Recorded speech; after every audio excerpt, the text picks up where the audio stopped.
Ya, pemirsa, di tengah makin masifnya perkembangan era digital saat ini, fenomena pinjaman online juga kian marak dan menjebak masyarakat. Karena itu, otoritas jasa keuangan berharap industri jasa keuangan bisa lebih mendekat kepada masyarakat agar tidak kalah dengan platform pinjaman online. Fenomena pinjaman online ilegal kian marak di tengah masifnya era digital saat ini. Sejumlah kemudahan pun ditawarkan oleh platform pinjol ilegal untuk menjebak masyarakat. Situs Kredit Pintar melansir, sejumlah ciri-ciri platform pinjaman online ilegal patut untuk menjadi perhatian masyarakat agar tidak mudah terjebak. Sementara itu, otoritas jasa keuangan mengungkap sejumlah faktor menjadi penyebab masih banyak masyarakat yang terjebak dengan pinjol ilegal saat ini. Menurut anggota Dewan Komisioner OJK Bidang Edukasi dan Perlindungan Konsumen Friderika Widyasari Dewi, ada sejumlah faktor yang menjadi penyebab masyarakat bisa terjebak pinjaman online ilegal. Friderika menuturkan terjebaknya masyarakat dalam pinjaman online ilegal tak hanya terkait literasi, namun juga ada faktor pendorong lainnya, termasuk sulitnya mendapatkan pinjaman dari lembaga keuangan resmi. Ini ada survei yang dilakukan oleh pihak independen ya. Kenapa sih pinjol ini banyak muncul bukan hanya terkait literasi, namun juga dipengaruhi faktor lainnya. Misalnya sebelumnya dia udah punya utang lain ya. Ini survei dari mereka yang menggunakan pinjol, latar belakang ekonomi. Kemudian ini yang juga menarik dan juga menjadi challenge. Kami memberikan challenge kepada para pelaku usaha jasa keuangan. Mereka bilang dananya cairnya lebih cepat gitu ya. Itu gimana tuh PUJK lain yang kemudian kalau pinjaman mesti ada agunan, terus kemudian mungkin prosesnya lama, verifikasinya dan sebagainya. Ini challenge karena kalau lembaga legal itu pasti harus prudent kan ya, harus KYC dulu tapi bagaimana supaya kita bisa compete nih lawan mereka-mereka yang seperti ini gitu ya. Friderika menjelaskan, kebutuhan untuk membayar utang lainnya menjadi alasan tertinggi masyarakat menggunakan platform pinjaman online ilegal. Selain itu, pemutusan hubungan kerja juga mendorong seseorang terjebak dalam pinjaman online ilegal. Friderika pun menyoroti dana pinjaman online ilegal yang lebih cepat dicairkan sebagai salah satu penyebab masyarakat masuk dalam jebakan pinjol ilegal. Karena itu dalam hal ini, OJK menantang industri jasa keuangan untuk bisa lebih mendekati masyarakat dibandingkan platform pinjol ilegal. Dari Jakarta, Rikian Wardi, IDX Channel. Ya, pemirsa, untuk membahas tema hari ini, minim edukasi dan juga literasi, banyak masyarakat terjebak pinjol ilegal. Kita sudah tersambung melalui Zoom bersama dengan Rina Apriana. Beliau adalah Ketua Klaster Pendanaan Multiguna AFPI atau Asosiasi Fintech Pendanaan Bersama Indonesia. Halo, selamat pagi, Mbak Rina. Selamat pagi dengan Mas Prasetyo. Selamat Baik. pagi. Salam sehat, Mbak Rina. Sehat selalu. Yes, sebelum kita membahas lebih jauh, mungkin bisa diupdate terlebih dahulu perkembangan terkini dari industri fintech di Indonesia. Ya, oke.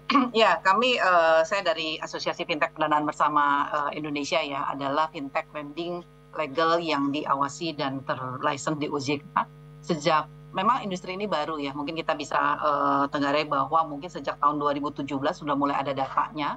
Selama mungkin 5 tahun terakhir karena memang banyaknya kebutuhan pinjaman dari masyarakat, jadi memang industri ini muncul dan saat ini secara rata-rata pertumbuhan per tahunnya itu sudah lebih dari 191%. Jadi kalau di 2017 itu data kita masih disbursement itu masih sekitar 3 triliun per tahun, di 2021 kemarin tahun kemarin saja itu sudah lebih dari 168 triliun.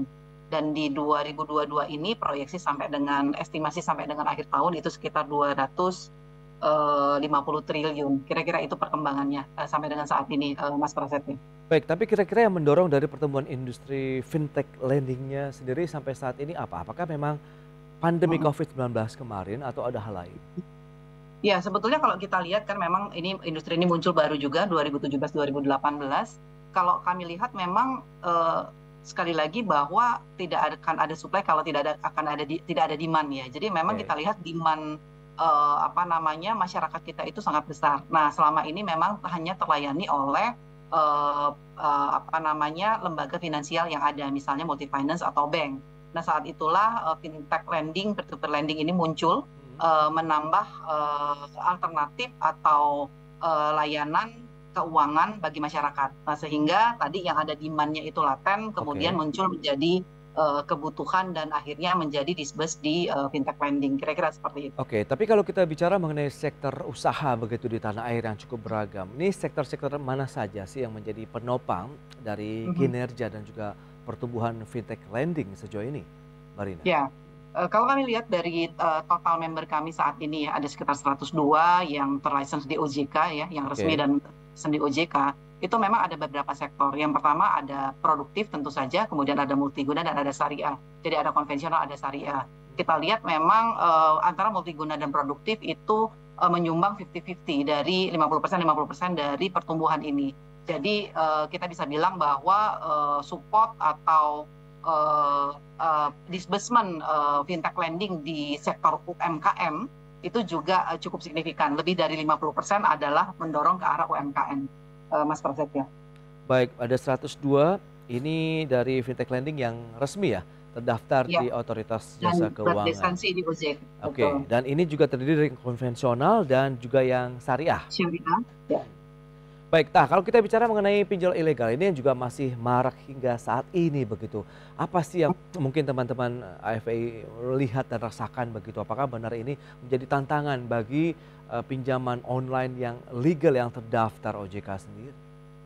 Betul. Jadi seperti tadi saya utarakan bahwa ada demand ya, artinya kan demand itu masih sangat besar. Betul. Kemudian dengan adanya kemudahan saat ini kan yang namanya fintech lending kan kita based on teknologi, kita bisa menjangkau dengan lebih banyak. Itu positif gitu. Akan tetapi negatifnya adalah kemudahan ini ternyata dimanfaatkan oleh tadi pinjol-pinjol ilegal tersebut. Namanya juga ilegal ya Mas Prasetyo ya, ilegal. Jadi tidak ada yang mengatur dan dia bahkan tidak terdaftar di OJK, tidak berlisensi, sehingga dia bisa beroperasi dengan segala macam cara yang tidak terpantau atau tidak terdetek oleh regulasi itu sendiri gitu. Jadi ya memang ini menjadi tantangan tersendiri karena again menggunakan teknologi itu mempermudah, tapi juga ada backfire-nya juga ternyata, kira-kira seperti itu. Nah, dari kacamata dan pengamatan teman-teman AFPI lah, paling tidak selama ini dengan mereka yang terjebak dalam pinjol ilegal itu pemicunya apa sih? Ya, pemicunya ya kurang lebih tadi ya, satu ada demand, yang kedua memang pemahaman pemahaman terhadap bahwa kita itu kalau mengajukan atau mengajukan pinjaman itu pasti kan ada syarat ya. Artinya gini, kalau buat saya adalah justru saya curiga ya kalau misalnya syarat mudah tanpa syarat gitu ya, atau langsung cair atau apa. Harusnya kan kalau kita pahami dengan benar itu justru kan bukan seperti itu. Bahwa yang namanya meminjam artinya ada syarat tertentu dia bisa mengembalikan atau tidak. Nah itu kadang-kadang yang tidak dipahami oleh masyarakat. Tapi memang pemicunya adalah adanya kebutuhan, kemudian adanya mungkin pemahaman atau literasi atau edukasi yang mungkin kurang juga gitu. Menurut saya faktornya ada dua. Itu yang ketiga adalah tadi kemudahan. Jadi platform-platform ilegal itu sangat mudah beroperasi gitu karena mereka tidak perlu mendaftar ke suatu tempat karena mereka ya ilegal gitu. Itu dari saya. Baik, ada demand kemudian literasi ataupun tingkat pemahaman juga yang masih belum memadai ya yang diterima oleh masyarakat. Tapi kalau bisa disampaikan juga ini Mbak Rina, apa sih yang membedakan antara pinjol legal dan juga yang ilegal? Kemudian ciri-cirinya apa yang ilegal ini? Ya, yang paling mudah dipahami ya kalau pinjol ilegal itu dia biasanya menggunakan saluran pribadi ya. Misalnya langsung SMS, langsung telepon, kita nggak tahu. Kita nggak tahu dia dapat data kita dari mana. Kalau pinjol yang fintech lending yang legal, biasanya kita beroperasinya di aplikasi yang secara resmi. Jadi customer dengan kesadaran sendiri mendownload aplikasi kita, itu yang pertama. Yang kedua, ya tentu saja perlu dicek ya, karena informasi ada di OJK, ada di AFPI bahwa ada 102 yang berlicense. Nah itu yang mungkin paling mudah untuk diciri-cirikan bahwa kalau tidak terdaftar berarti itu ilegal. Gitu. Yang berikutnya ya coba cek aja ya, misalnya cari tahu apakah ada websitenya. Biasanya kalau yang ilegal itu even dia nggak punya kantor Mas, gitu ya, Oke. namanya juga ilegal gitu ya. Iya, iya. Yang berikutnya adalah yang paling terlihat menurut saya adalah itu tadi, sebegitu mudah gitu. Artinya secara logika saja orang mau mengajukan pinjaman kan ada syarat, kita melakukan underwriting tertentu gitu kalau yang legal ya. Tapi ini dengan iming-iming bahwa segera cair tanpa syarat,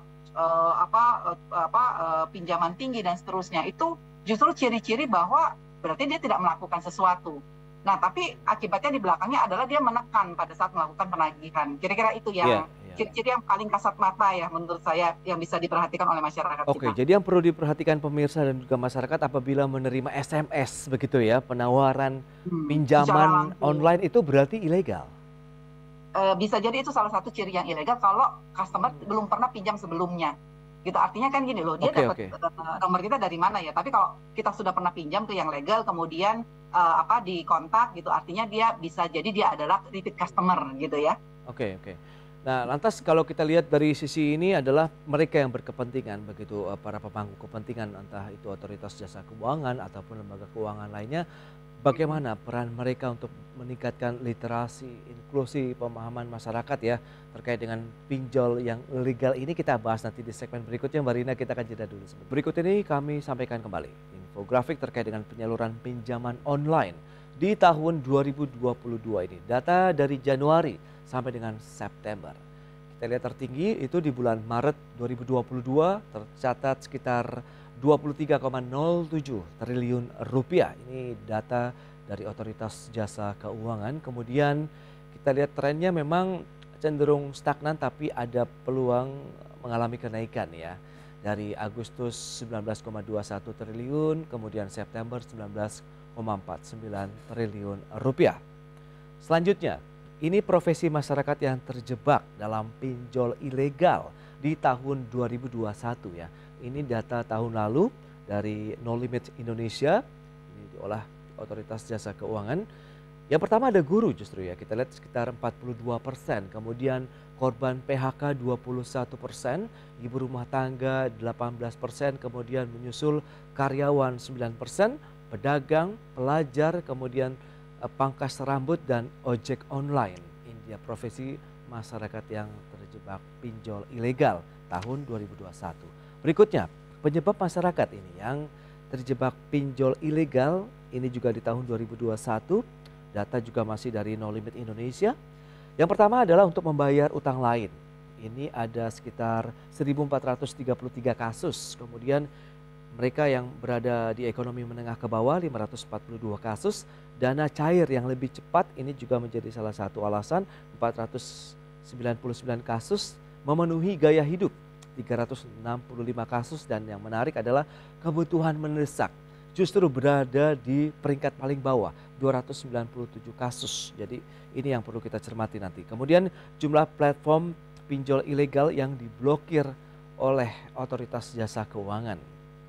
Ya, memang mencapai posisi tertingginya di tahun 2019 pemirsa. Ada 1.493 pinjol ilegal. Kemudian cenderung turun, ini juga langkah yang menarik perlu dicermati dengan kebijakan untuk membatasi atau bahkan memblokir pinjol-pinjol yang ilegal. 2020 1029, 2021 811, kemudian 2022 per Oktober tahun ini 618 platform pinjol ilegal yang sudah diblokir oleh OJK. Kita lanjutkan kembali perbincangan bersama dengan narasumber kita, Mbak Rina Apriana, Ketua Klaster Pendanaan Multiguna AFPI. Ya, halo Mbak Rina, kita akan lanjutkan kembali. Ini data yang menarik yang baru saja kita sampaikan begitu dari penyaluran pinjaman online ini cenderung naik begitu, tapi dari sisi profesi beragam profesi nampaknya ya yang terjebak dalam pinjol ilegal. Kemudian dari sisi berikutnya penyebab masyarakatnya ini menarik, justru kebutuhan mendesak di level bawah. Silakan tanggapan Anda. Ya, tadi menarik ya, betul sekali bahwa memang pencairan kita tadi saya sebutkan bahkan proyeksi 2022 di akhir nanti bisa sampai 250 triliun. Oke. Tapi tadi ya, ironisnya adalah di sebaliknya juga ternyata korban pinjol yang ilegal. Kalau tadi pencairan kan yang legal ya, yang Yes. ilegal ternyata tadi ada fakta-fakta yang mengejutkan kita gitu ya. Tapi kami di asosiasi juga menganalisa hal tersebut. Misal tadi kenapa guru ya Mas? Kan sebetulnya gini, ini kan lagi again bahwa pinjol ilegal itu kan menggunakan teknologi. Which is guru itu adalah salah satu yang mungkin ada tech savvy-nya. Gitu ya, artinya kan pada saat dia apply dan sebagainya kan itu cukup orang yang butuh orang yang tech savvy. Guru ada di segmen itu yang pertama. Jadi kenapa kok guru? Yang kedua, kenapa sebetulnya guru yang banyak menurut kami adalah sebetulnya guru kalau di profil di yang legal itu adalah salah satu segmen yang cukup baik gitu. Makanya kenapa si pinjol-pinjol ilegal ini seolah-olah memang mentarget ke arah sana. Gitu. Cuma kan kita tahu ya guru itu kan ya maksudnya secara profil kan baik gitu ya. Sebetulnya kalau dia pinjam di legal itu opportunity untuk di approve-nya itu tinggi. Nah, kelihatannya pinjol ilegal ini juga paham itu gitu. Jadi dia mentarget ke arah sana. Gitu. Jadi itu cukup logik sih menurut kami. Tadi kenapa kok justru yang mendesak itu yang terakhir karena again pinjol-pinjol ilegal ini kan dia memborbardir. Ya murah, mudah, cepat gitu. Jadi sebetulnya kan orang ke-trigger. Kalau tadi saya bilang ada demand. Demand itu kan itu tadi dia mau butuh untuk usaha atau untuk sekolah dan sebagainya itu kebutuhan. Tapi kalau orang sudah dibombardir dia nggak butuh gitu ya. Makanya tadi yang mendesak itu yang paling bawah. Nah, once dia sudah terjebak tadi, makanya dia harus menutup. Makanya tadi yang peringkat 1 adalah yang membayar hutang lain. Membayar hutang lain gitu. Jadi ini memang kayak lingkaran. Yang menurut saya again ini betul-betul masalah edukasinya kayak tadi yang saya sebutkan bahwa orang nggak butuh tapi kalau orang dibombardir ya kan bahaya kan. Gitu. Jebol jadi juga pertahanannya begitu ya Mbak Rina. Betul, jebol pertahanannya mudah dapat cair begitu ditagih nggak bisa bayar ya kan dia minjem lagi mudah lagi gitu ya.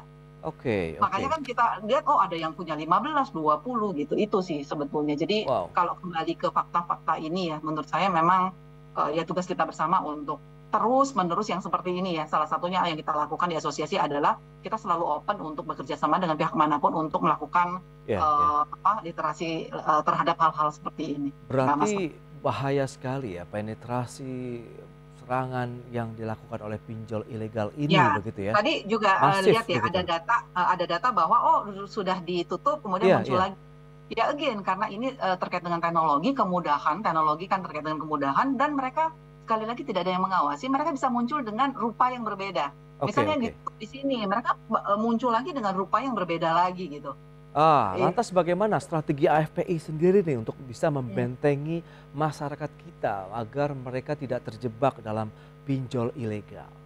Ya. Nah, itu tadi yang saya sebutkan. Kalau kita lihat dari tadi ya, maksudnya apa sih akar menurut kami adalah memang mengenai edukasi. Dan itulah yang kami lakukan terus-menerus, bekerja sama dengan berbagai pihak ya, dengan regulator, dengan OJK, dengan seperti ini, media dan seterusnya, untuk terus melakukan edukasi melalui webinar, bahkan juga kami secara online, di forum-forum guru ataupun mahasiswa dan seterusnya itu terus kami lakukan. Dan berikutnya juga adalah kami di internal kami mendorong juga member-member kami untuk melakukan hal yang sama. Artinya kalau kita mau berusaha dengan tenang gitu ya, sementara isu pinjol ilegal ini terus menghantui, kira-kira seperti itu ya. Kita juga kan sedikit banyak pasti akan terimbas juga gitu. Itu Mas Praset. Berarti memang masyarakat ataupun diri kita sendiri yang harus membentengi ya dengan serbuan-serbuan masif dari karena oknum-oknum pinjol ilegal ini. Karena membasmi yang ini tadi sudah dilakukan dan juga cukup masif gitu ya. Tapi kan mereka bisa muncul dengan rupa yang berbeda itu ya. Itu dia, Bu Rina. Kalau kita lihat tadi sudah ribuan dipangkas, diblokir, muncul lagi ratusan pun muncul lagi ratusan berikutnya. Memang mereka gampang sekali berganti baju begitu ya. Iya, jadi usaha ke arah sana rasanya tetap dilakukan oleh regulator terkait, misalnya SWI dan sebagainya. Tapi yang lebih penting adalah itu tadi membentengi diri, gitu. Karena ini bersamaan dilakukan. Nah, kita berharap makin hari juga makin berkurang seperti itu ya. Itu dia pemirsa, tetap waspada ya terkait dengan rayuan-rayuan yang diberikan dan juga serangan-serangan yang diberikan oleh pinjol ilegal, terutama yang menggunakan langsung begitu, baik itu SMS maupun chat pribadi begitu ya Mbak Rina ya. Itu yang perlu diwaspadai. Langsung saja mungkin kita mengecek ke Otoritas Jasa Keuangan apakah yang menawarkan itu termasuk dalam 102 fintech legal Fintech-nya. yang sudah disertifikasi ataupun sudah terdaftar di Otoritas Jasa Keuangan. Baik, Mbak Rina, terima kasih banyak atas waktu dan sharing yang Anda berikan untuk pemirsa Sama-sama, IDX makasih Mas Channel. Prasetyo. Baik, salam sehat Mbak Rina, terima Ya, kasih. sehat selalu. Baik pemirsa, demikian perbincangan kami bersama dengan Rina Apriana, Ketua Klaster Pendanaan Multiguna FPI. Tapi 1 jam sudah, akhirnya saya menemani Anda dalam Market Review. Saya Prasetyo Wibowo, beserta kerabat kerja yang bertugas undur diri. Terima kasih dan sampai jumpa.